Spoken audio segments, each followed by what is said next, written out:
रमाईंचा जन्म रत्नागिरी जिल्ह्यातील दापोली तालुक्यातील वणंद गाव येथे झाला. त्यांच्या वडिलांचे नाव भिकू धुत्रे होते. आईचे नाव रखमाबाई असे होते. त्यांच्या घरची परिस्थिती अत्यंत गरिबीची होती. अशा वातावरणात त्यांचे बालपण गेले. भीमराव रामजी आंबेडकर यांच्याशी त्यांचा विवाह झाला. सासरी त्यांचे नाव रमाबाई ठेवले. भीमरावांना सगळे बाबासाहेब म्हणत. 1907 साली बाबासाहेब मॅट्रिक झाले. मुंबईतील पोयबावडी येथील चाळीत ते राहण्यास गेले. बाबासाहेबांनी रमाईंना घरीच लिहायला वाचायला शिकवले. बडोदा नरेश सयाजीराव गायकवाड यांची शिष्यवृत्ती घेऊन बाबासाहेब 1913 साली शिक्षणासाठी अमेरिकेला गेले. त्यांनी पदवी प्राप्त केली.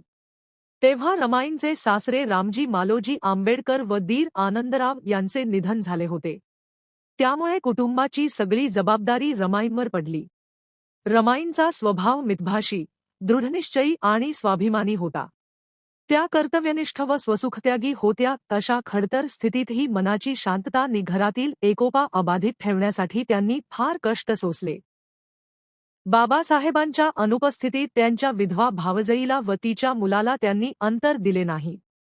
त्यांचे उत्तम प्रकारे पालनपोषण केले. हालापेष्टांतही कधी कुरकूर केली नाही.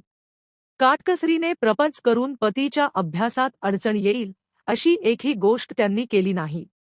दीनदलित समाजाचे भवितव्य सुधारण्यासाठी डॉक्टर बाबासाहेब आंबेडकर यांच्यासह रमाईंनी स्वतःला झिजवले. खूप दुःखे वाट्याला आली तरी रमाईंनी कधी खंत बाळगली नाही. प्रसंगी एखादे सुख वाट्याला आले तर त्या हुरूनही गेल्या नाहीत. रमाईंना कारुण्याची मूर्ती असे संबोधले जाते. त्यांच्यासमोर संकटांचे डोंगर उभे होते तरी त्या कधीही डगमगल्या नाहीत. त्यांनी शांतपणे सर्व संकटे झेलली. आपल्या दुःखांकडे दुर्लक्ष करून इतरांचे दुःख दूर केले.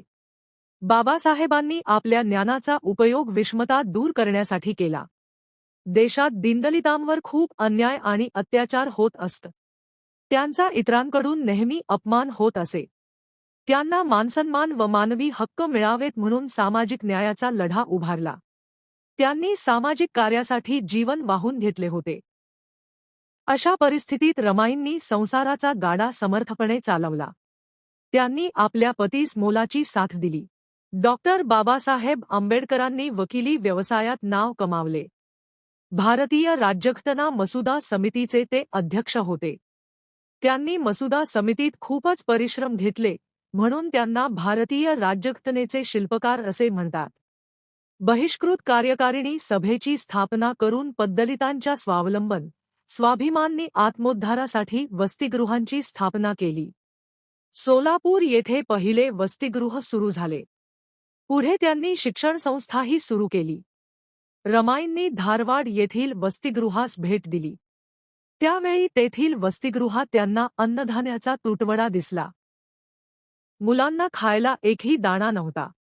दुकानदाराचे वाणसामानाचे बिल थकले होते. त्यावेळी क्षणाचाही वेळ दवडता रमाईंनी हातातल्या सोन्याच्या बांगड्या वसतिगृह प्रमुखांकडे दिल्या. त्या मोडून त्यातून आलेल्या पैशांनी धान्य व आवश्यक ते सगळे सामान आणले. जेवणाची व्यवस्था करून मुलांना प्रेमाने जेवायला दिले. असा प्रसंग पुन्हा येऊ नये म्हणून त्यांनी पुढच्याही काही दिवसांची बेगमी होईल एवढे अन्नधान्य भरून ठेवले. रमाईंच्या प्रेमाने, वात्सल्याने वसतिगृहातील सर्व मुले भारावून गेली. त्यांच्या कारुण्याचा ओलावा सगळ्यांनी अनुभवला. रमाई दीनदलितांच्या आई व बहुजनांच्या सावली झाल्या. सर्वांना आधार देण्याची रमाईंची वृत्ती होती.